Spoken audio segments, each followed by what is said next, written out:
श्री राम द्विनवतितमः सर्ग। भरत का भरद्वाज मुनि से जाने की आज्ञा लेते हुए श्री राम के आश्रम पर जाने का मार्ग जानना और मुनि को अपनी माताओं का परिचय देकर वहां से चित्रकूट के लिए सेना सहित प्रस्थान करना।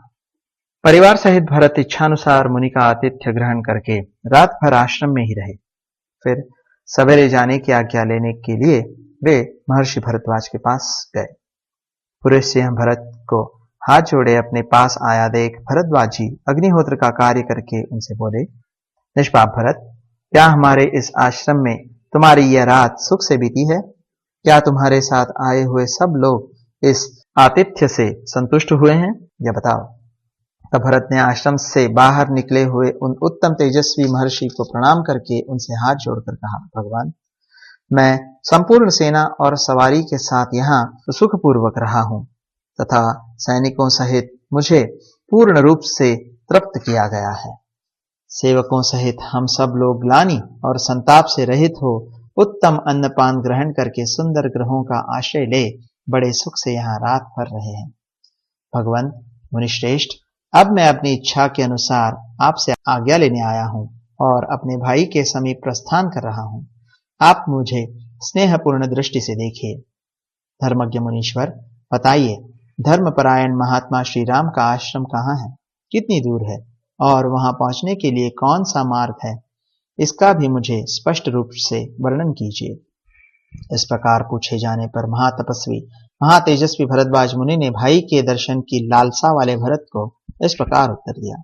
भरत, यहाँ से 2.5 योजन मतलब 10 कोस की दूरी पर एक निर्जन वन में चित्रकूट नामक पर्वत है, जहाँ के झरने और वन बड़े ही रमणीय हैं।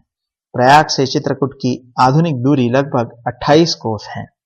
उसके उत्तरी किनारे से मंदाकिनी नदी बहती है, जो फूलों से लदे सघन वृक्षों से आच्छादित रहती है।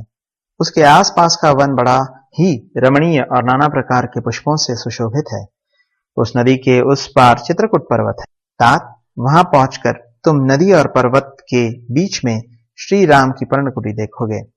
वहां दोनों भाई श्री राम और लक्ष्मण निश्चय ही उसी में निवास करते हैं। सेनापति, तुम यहाँ से हाथी घोड़ों से भरी हुई अपनी सेना लेकर पहले यमुना के दक्षिणी किनारे से जो मार्ग गया है उससे जाओ। आगे जाकर जो 2 रास्ते मिलेंगे, उनमें से जो रास्ता बाएं दाबकर दक्षिण दिशा की ओर गया है उसी से सेना को ले जाना। महाभाग, उस मार्ग से चलकर तुम शीघ्र ही श्री रामचंद्र जी का दर्शन पा जाओगे। अब यहां से प्रस्थान करना है।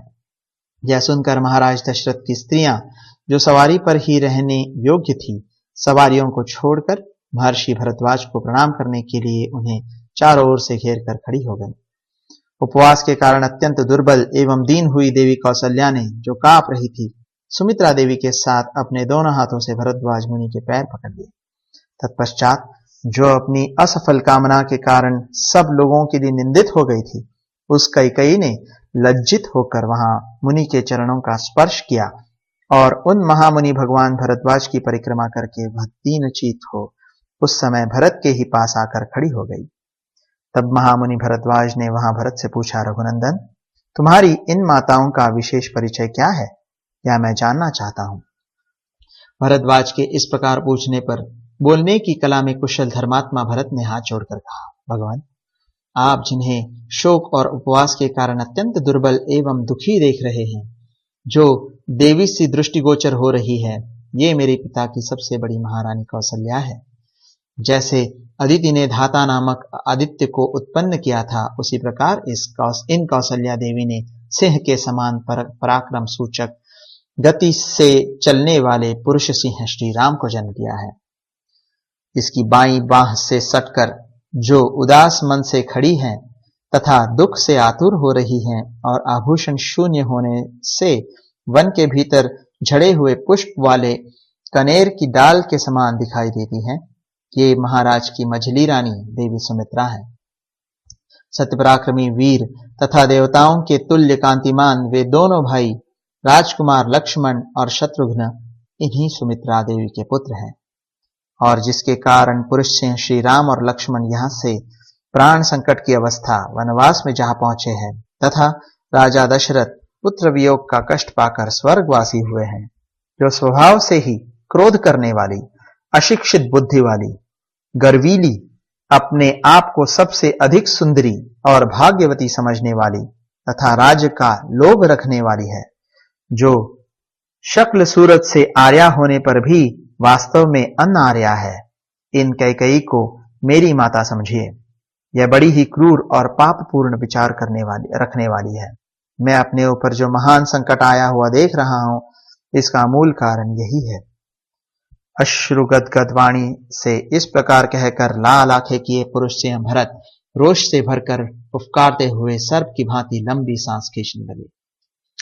उस समय ऐसी बातें कहते हुए भरत से श्री रामावतार के प्रयोजन को जानने वाले महाबुद्धिमान भरद्वाज ने उनसे यह बात कही, भरत, तुम कैकेयी के प्रति दोष दृष्टि न रखो।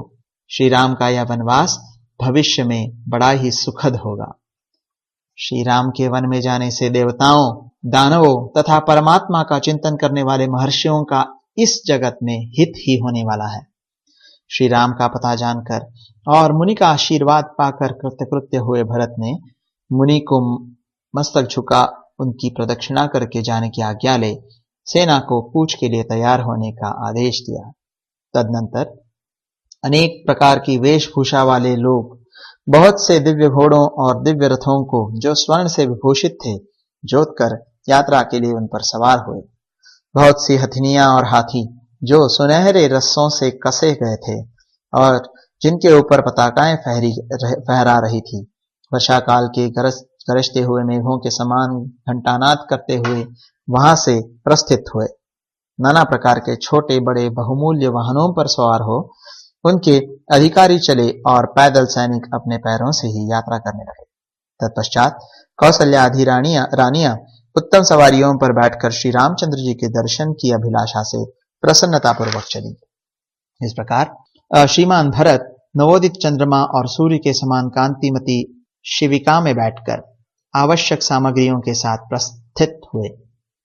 उस शिविका को कहारों ने अपने कंधों पर उठा रखा था। हाथी घोड़ों से भरी हुई वह विशाल वाहिनी दक्षिण दिशा को घेरकर उमड़ी हुई महामेघों की घटा के समान चल पड़ी। गंगा के उस पार पर्वतों तथा नदियों के निकटवर्ती वनों को जो मृगों और पक्षियों से सेवित थे लांघ कर वह आगे बढ़ गई। उस सेना के हाथी और घोड़ों के समुदाय बड़े प्रसन्न थे। जंगल के मृगों और पक्षी समूहों को भयभीत करती हुई भरत की वह सेना उस विशाल वन में प्रवेश करके वहां बड़ी शोभा पा रही थी। इस प्रकार श्री वाल्मीकि निर्मित आर्ष रामायण आदि काव्य के अयोध्या कांड में 92वां सर्ग पूरा हुआ।